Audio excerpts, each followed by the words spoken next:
I want to make reference to a certain provision in the Constitution, which I want you to take to recognize perfectly well.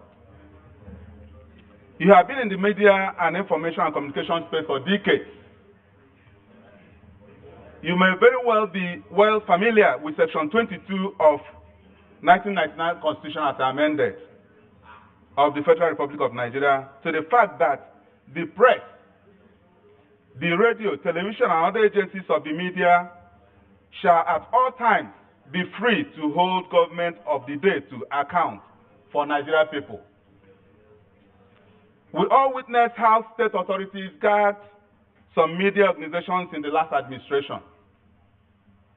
How would the press freedom, considering that 18 years ago what you did, be guaranteed at the national space?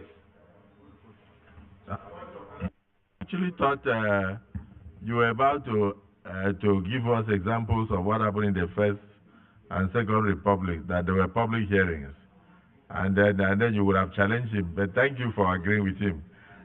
Distinguished colleagues, there is the leader.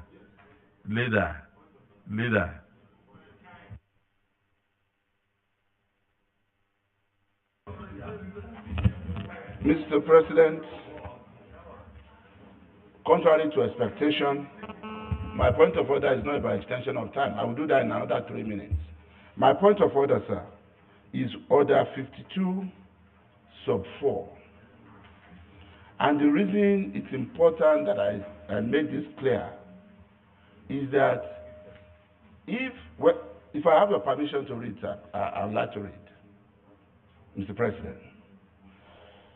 Order 52, sub 4. A senator must confine his observations to the subject under discussion and may not introduce matter irrelevant thereto.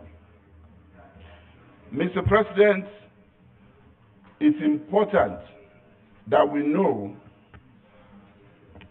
and I want to say this with due respect to the minority leader. He has been wonderful as a senator of the Federal Republic of Nigeria, and he has contributed very immensely to ensuring that proceedings on the floor have been meaningful.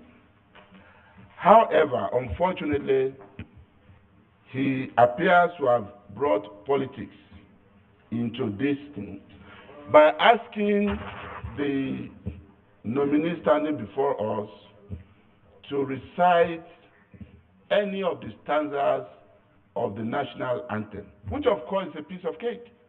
But because that had not been our tradition, and we have not done this to any of the other nominees, if I did not say this, I'm moving that question or request be expunged, because if it is not, and we rule that he will not recite it, it will look as if we have something to hide.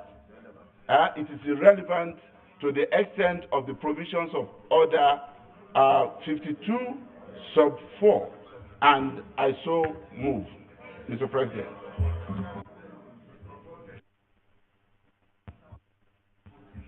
Your point of order.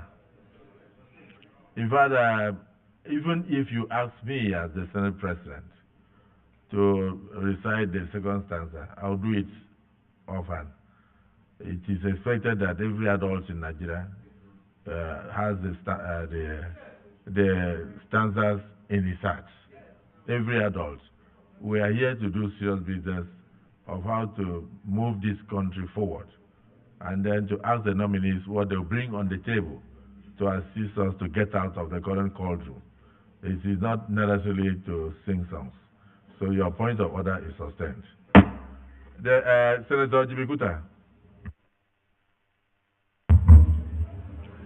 Mr. President, standing as the chair of the Committee of the Whole, my name is David Yesu Jimkuta, representing the good people of Taraba South, Kororofa Kingdom. Mr. President, distinguished colleagues, having gone through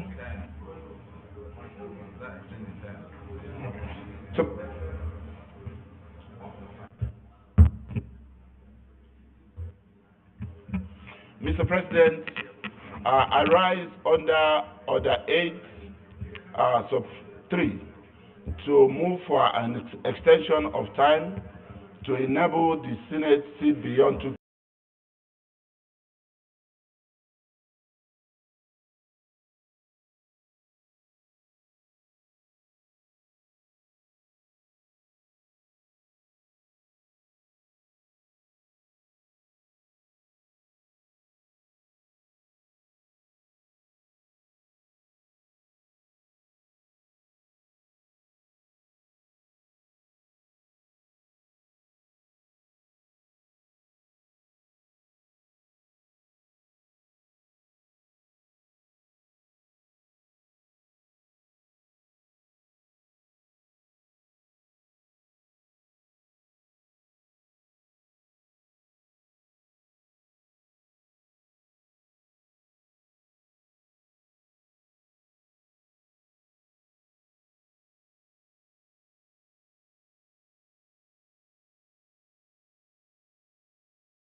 Thank my distinguished colleague for the nominee to take.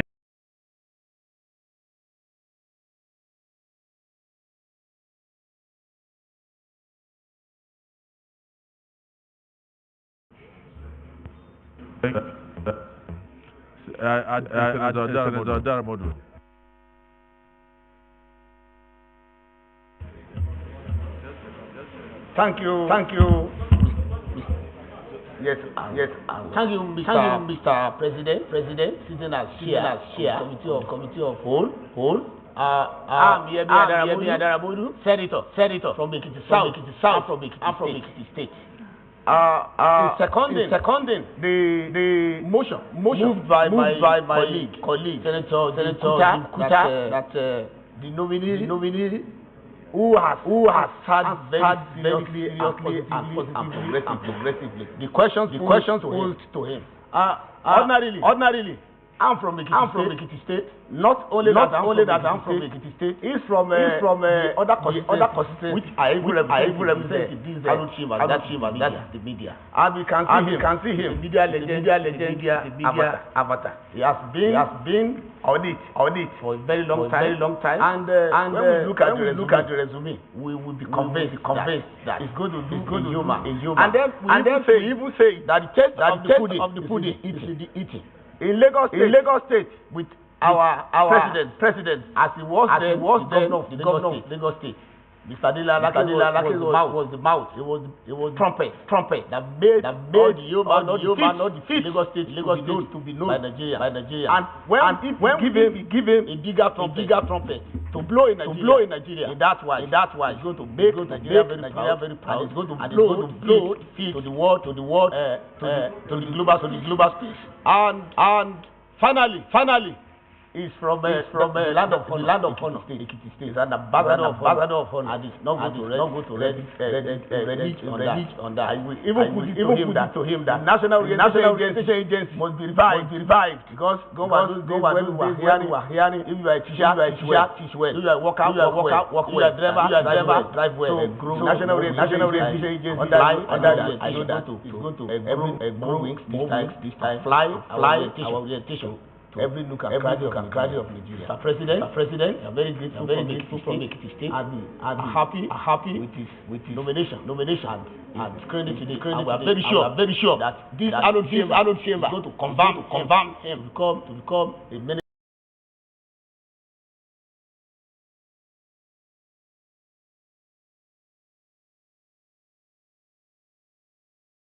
Spoken. And nobody can say that marginalized in the proceedings. So, but there are still a few questions that you were itching to answer before you take leave of the Senate. So the floor is yours. Thank you, Mr. Senate President.